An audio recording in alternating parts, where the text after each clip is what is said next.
Now. On 105.9 FM and streaming worldwide on the WMAL app. O'Connor and Company. It's 6:07 on O'Connor and Company. Thanks for tuning in here on this Monday morning in your nation's capital as we launch the Democratic National Convention in Chicago. There's already mayhem in the streets in that fair town, and we got you covered all week long, gavel to gavel here, with the analysis you deserve. Coming up at 7:05, we're going to speak with Joe DeGeneva about that report from the impeachment investigation in the House and other things going on here in Washington.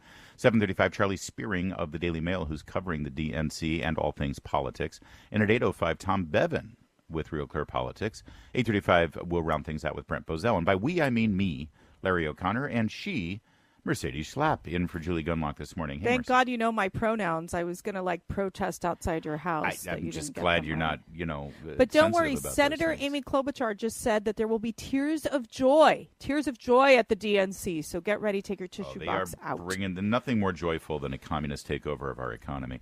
Joining us right now is Sean Kennedy. He's the president of Virginians for Safe Communities, and of course the crime problems in D.C. and Maryland certainly affect Virginians' desire for safe communities, so he pretty much covers criminal activity all around the area. Sean, good morning. Thanks for joining us. Good morning. Thank you for having me.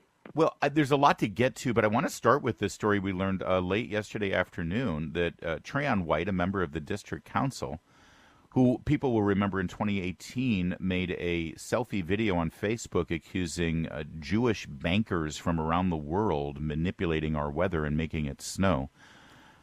I wish I could tell you that I'm joking about that. That said, he's a member of good standing with the Democratic Party and has consistently been reelected as the Ward 8 councilman, but he was arrested yesterday by the FBI. Is there any indication as to what might be at the root of this arrest? We don't have anything yet. He'll be formally arraigned and charged this morning in federal court, so we'll find out exactly what the FBI is alleging. But this is a twofold pattern and practice here in Washington, D.C. First, Trayon White succeeded the eminent Marion Barry as the member for Ward 8. So Ward 8 has a long history of illustrious and ethically challenged members of the city council. Ward 8, by the way, is the southern part of the Anacostia River District. So Ward 7 is the north end and part of Capitol Hill, and Ward 8 is the southern part. And so that, sort of par for the course there. And then the second part of this is it's not even Ward 8. It's a cancer that infects every ward from the richest to the poorest. By my count, over the last 15 years, there have been 10 now, members of the D.C. City Council, sitting members at the time, that were either arrested or were under federal investigation for crimes, mostly of corruption, but usually financial in nature, over the last 10 years alone, just the District of Columbia City Council. And it only has 12 members. So obviously there's been turnover, but that's a pretty high proportion of your elected representatives, facing jail time. And a number of them actually did go to prison. I think about 4 of them spent some time behind bars. Sean, let me ask you this. We've seen that, the Biden and Harris administration, they keep touting that crime is down. You see all these numbers, but then you see the independent data showing that violent crimes are up across 66 cities. I think crime should be one of the issues that I think people are most concerned about going into this election. How do you sense, we've seen the crime levels in D.C. How is that compared to Virginia? Well, Virginia saw another uptick in crime over the last few years, pretty dramatic. And I actually did an analysis comparing the rest of the state with the 3 Northern Virginia counties I cover, and it is significantly up here relative to the rest of the state. It's actually down in most categories of crime, Virginia-wide over the last 2 or 3 years, but up here in Northern Virginia. Fairfax particularly saw over 200% increase in violent crime totals. That's absurd in such a county that we were repeatedly told is the safest county of its size. It's just a lot less safe than it was. And the same can go for Arlington. Loudoun is somewhat of an outlier for various reasons, but Loudoun has seen an uptick in certain crime categories as well over the last few years, particularly sex crimes. It is not as safe as it once was. And Virginia as a whole is obviously impacted by both the spillover from D.C. and the awful policy decisions of our local officials here. But this whole campaign talking point that violent crime is down in America under Joe Biden, it's utilizing faulty data, isn't it? This is what's so frustrating to the American people, that these politicians like Pete Buttigieg keep saying this, crime is down, crime is down. But it turns out that many major cities aren't reporting their crime statistics to the FBI, and the FBI is then just making an estimate. So this should be a pretty simple thing to determine, because when people get arrested for violent crime, or when people report violent crimes, even if there isn't an arrest, there should be a record of it. Why is it so hard? Well, there's a couple of things, and I said this actually because I did the analysis that the Fox News article I think Mercedes is referring to is what was quotes me, because I'm the one who did the analysis for another group I work for on national crime data. And that's this is the Coalition for Law, Order, and Safety? Yes. And yeah, so okay. I was looking at their numbers. The data I put together basically was I added New York City back in because they're not reported in that 69 city original one. Then on top of that, there's some outlier data. Hold on. Let's not gloss over that for a second. Mercy, isn't this beautiful? It's like, hey, crime is down in America. Crime is down. Oh, sure, a couple of cities, we're not counting them, like New York. You can't tell me about crime in America without ignoring New York's crime problem. And some of the other major cities, you're speaking of Chicago. Chicago violent crime is actually up significantly, both since Biden took office and over last year. So the idea that we're safer in Omaha, whoop-de-doo, you're going to the DNC and you're going to get mugged, that doesn't really set people's hearts aflutter. So there's somewhat of a disconnect here between what the reality is of crime in major urban centers and when you lump in all these small, mid-sized cities in America where they didn't defund the police, where they don't have crazy judges, where they didn't pass, nutso bail reforms, and they're like, oh, crime has gone back to normal levels. Well, so it washes out what's going on in Chicago or New York or LA or San Francisco.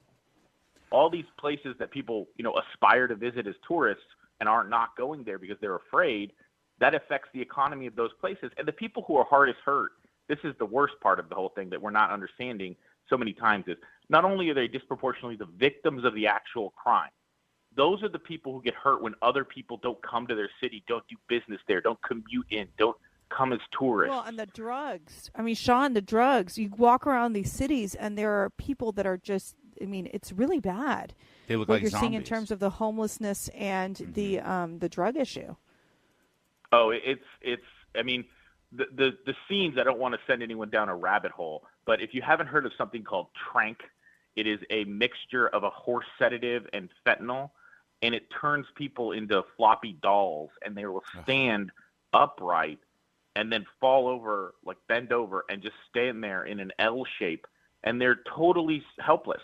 People could do anything to them. You could pour water on them. You could stab them. They won't wake up. Nothing will happen until they come off the drug. It is that bad. And Philadelphia has been the worst. Puerto Rico and Philadelphia, strangely, are the two places where it's been the worst, but has now reached rural North Carolina.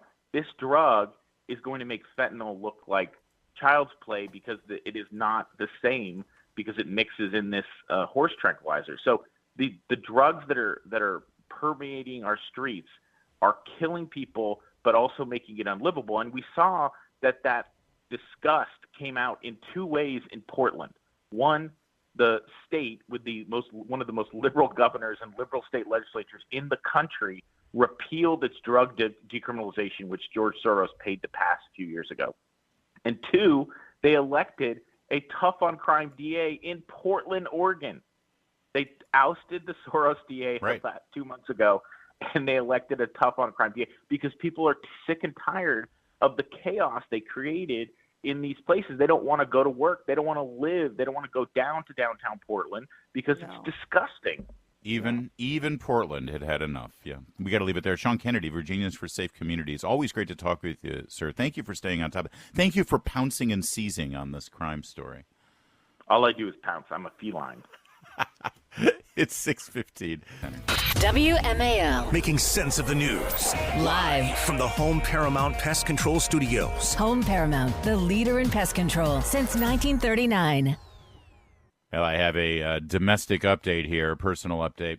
I've been sharing with all of you my turmoil over the fact that my second oldest child, my daughter, is engaged to get married, and things are moving very rapidly in this whole thing. It's like I figured they get engaged, and then what? You wait like 4 years before you get married, No, right, Mercedes? no. Isn't that how you do it? No, you got to move fast. Life These is too kids short. today aren't wasting If you're in any love, time. get married, huh? Ugh. Well, Yeah. Veronica over the weekend came up from Charleston. She has completed her nuclear training school now. She finished that entire process. She's got a couple of weeks off before she heads up to Connecticut and gets her final officer training for the submarine she's going to be on back on the West Coast. And so she targeted this weekend to bring in her sister, who's going to be her bridesmaid. I'm telling you this because you're going to have to deal with this. No, I know you're training 5. me for what to expect. I am. I'm the tip of the spear on this. And several of her bridesmaids, and they did the whole, say yes to the dress experience, where you go to the boutique and they give you champagne and you get to be the model and you turn it all around. And she said, yes, she's got her dress now. And the date is set. She's getting married in May. It's like that's like tomorrow. You got to get the dress. No, but you got to get the dress early because there's several alteration appointments. That's and, what I've been told. And the thing is, once you get the dress done, it's like check it off the box. It's kind of like Right. you got to make sure you've got the church and whatever They've picked reception the church. area. I think you're just they're stressed very out close because to it's putting the deposit on the party venue. There you go. For the guy, for the dad, it's the money piece. It's like you're counting the pennies, the nickels. You're saving every dollar bill to pay for this wedding. Not to be too cliche, but yeah, I mean, listen, obviously the money is a concern, but my first 2 children were daughters, and I've sort of been preparing for the financial impact of them getting married. I didn't expect my second oldest to get married first. She's our first to get married. My oldest is still holding out for a while. But what I wasn't prepared for is how emotionally and psychologically it's affecting me. I mean, it's one thing when you're a kid. Well, I've been through a lot with Veronica, the induction to the Naval close, Academy and the whole process and the military and going, and all that. Yeah.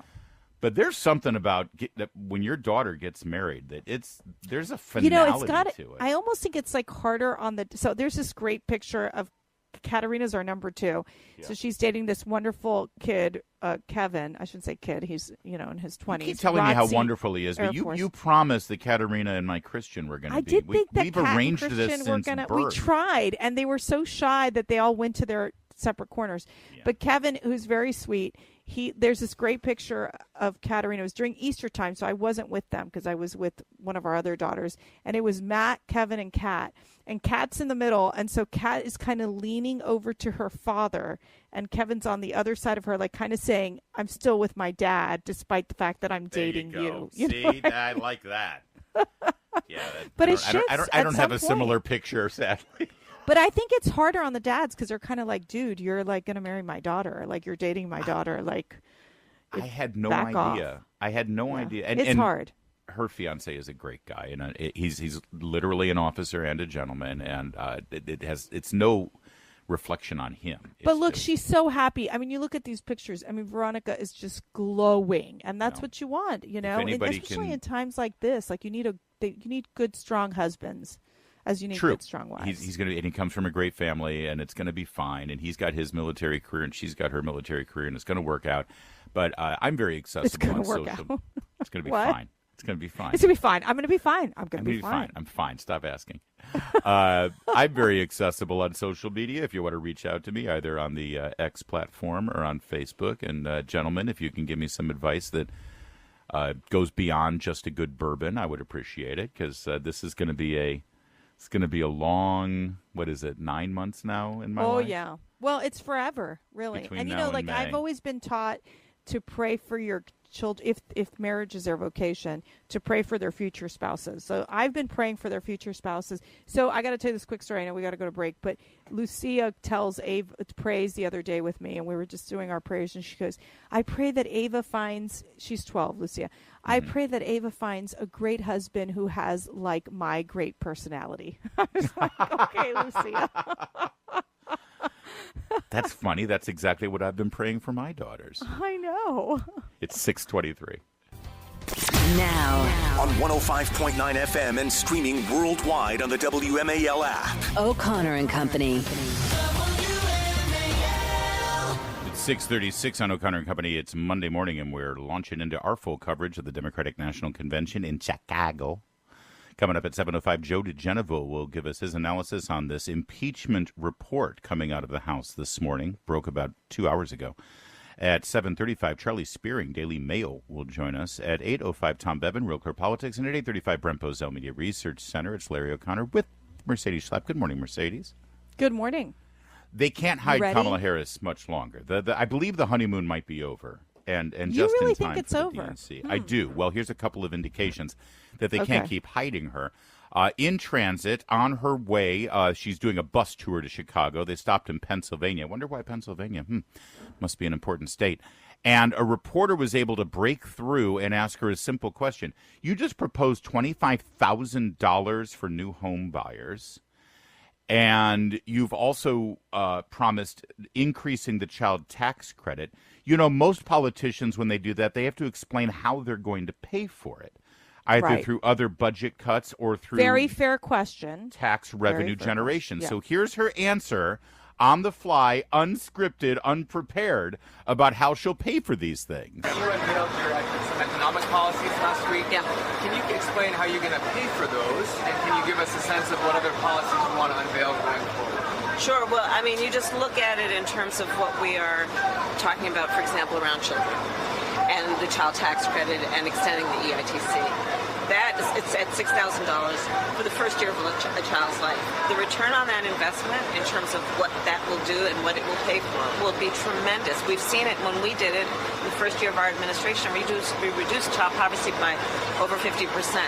So that's a lot of the work. And then what we're doing in terms of the tax credits, we know that there's a great return on that investment. And when we increase home ownership in America, what that means in terms of increasing the tax base, not to mention property tax base, what that does to fund schools, again, return on investment. I think it's a mistake for any person who talks about public policy to not critically evaluate how you measure the return on investment. When you are strengthening neighborhoods, strengthening communities, and in particular the economy of those communities, and investing in a broad-based economy, everybody benefits, and it pays for itself. It pays for itself. So there you go. So in 45 seconds there, in 45 seconds, she said return on investment 4 times. Which, I know.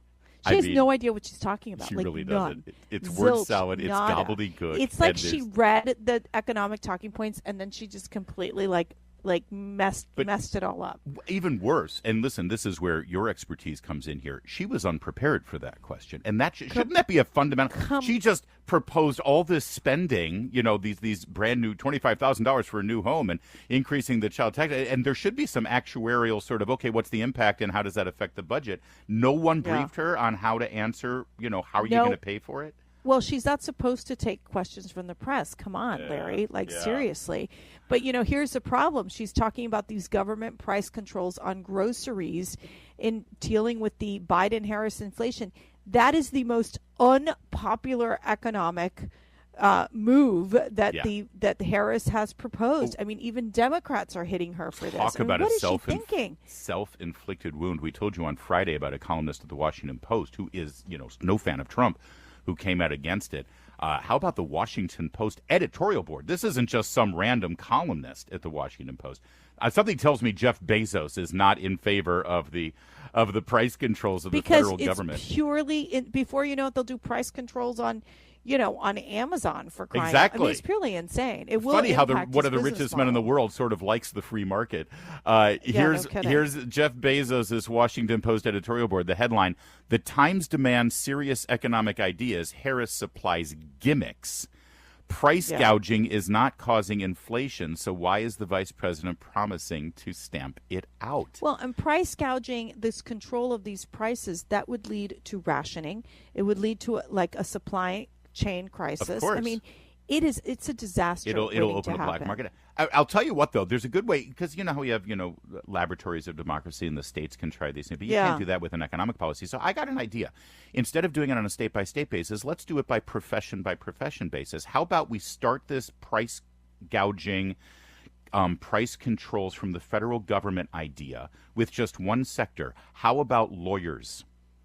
Oh, that'd be fantastic. How about we I think try they it should out in the definitely do. legal profession and we Yeah. start putting price controls on lawyers so that Yeah. they can't bill too much. They have to, we'll have Kamala Harris and the Justice Department determine what the acceptable billable rate for a lawyer is. I and would that'll have to be the agree new with rate. those, like price caps for these lawyers that just, There I mean, you it's go. outrageous. Yeah. Especially- yeah. Funny how that's not part. No, it's groceries. Never. It's No, lettuce. of course It's not. tomatoes. Yeah. It's ground beef It's and tomatoes. eggs. Not lawyers. Yeah. You want a little more word salad? Speaking of all these vegetables, it's making me hungry for a word salad from Kamala Harris. Here she is in Pennsylvania on the stump. Again, going off script. Mercedes, you've been around professional politicians of all stripes and all skills. She is uniquely incompetent when it comes to trying to communicate. Listen to this 40-second word salad. Our election is about understanding the importance of this beautiful country of ours in terms of what we stand for around the globe as a democracy. As a democracy, we know there's a duality to the nature of democracy. On the one hand, incredible strength when it is intact. What it does for its people to protect and defend their rights, their liberty, and their freedom. Incredibly strong. And incredibly fragile. What did that mean? I mean, what again, did any of that mean? Senator Amy Klobuchar calling the DNC convention will be tears of joy. This is like tears of pain listening to this woman speak. It is. I mean, she cannot. I mean, she walked into one of these to Sheets. Is it to Sheets, yeah. go get Doritos for her husband? We thought Biden was bad. Kamala is worse. She cannot connect to the average American. She looked lost in this convenience store. Compare that to Donald Trump, who will walk into any, bodega, marketplace, and he like owns it. It's amazing to me. All right, we're going to get a little bit more. And by the way, some more examples of There's so many. Of how, sort of the media, this whole, price control thing, communist, we're going to bring the Maduro effect here to the U.S., did not go over well with hardly anyone. We're going to give you some more reactions coming up in just a moment. Download the WMAL app to stream us for free. Is the honeymoon for Kamala Harris over? The Kamala-gasms that we've been seeing for the last 4 weeks here from the mainstream media. We'll speak with Brent Bozell at 8:35. The New York Post had a great headline, as they always do, communism, spelled K-A-M, unism, about the $1.7 trillion economic plan with government price controls. Before we show you more of the media sort of turning a critical eye, we want to show you what we're used to from the media. Here's Martha Raddatz, ABC News. This is from a package they put together on Pennsylvania voters, specifically focusing on black voters and whether Kamala Harris, instead of Joe Biden, will actually energize the black vote. Listen to Martha Raddatz actually debating with a black woman on the street about Kamala Harris's authenticity. Melody Davey has not bought in. Trump's rhetoric has clearly had an effect on her in an astonishing way. Have you decided who you want to vote for?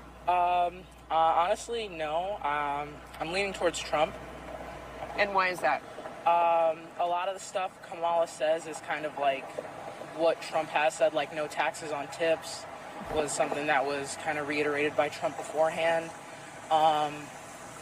She's just kind of been caught up in a lot of lies. Like what? I think lying about her heritage was one of them. You think she lied about her heritage? Yeah, I believe she's just Indian. I don't think she's black. She is always identified as black. She is half Indian. Well, I think that's something we can definitely agree to disagree on. And there was no convincing her otherwise. I think that's my favorite part. There was no convincing her otherwise.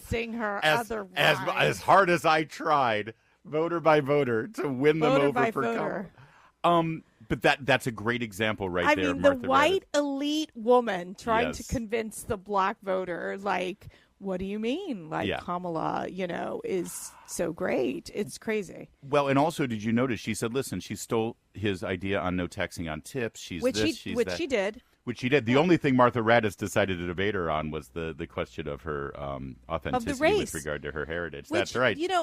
At the end of the day, this is going to be about the economy. It's about the economy. True. It's about immigration. It's about crime. And that brings us to our mutual friend Greg Gutfeld, who, when faced with the the specter of government-controlled pricing through Kamala's communism. Here's what he had to say. Well, first, I want to point out something Jessica said, that Trump began as a millionaire and now he's a billionaire.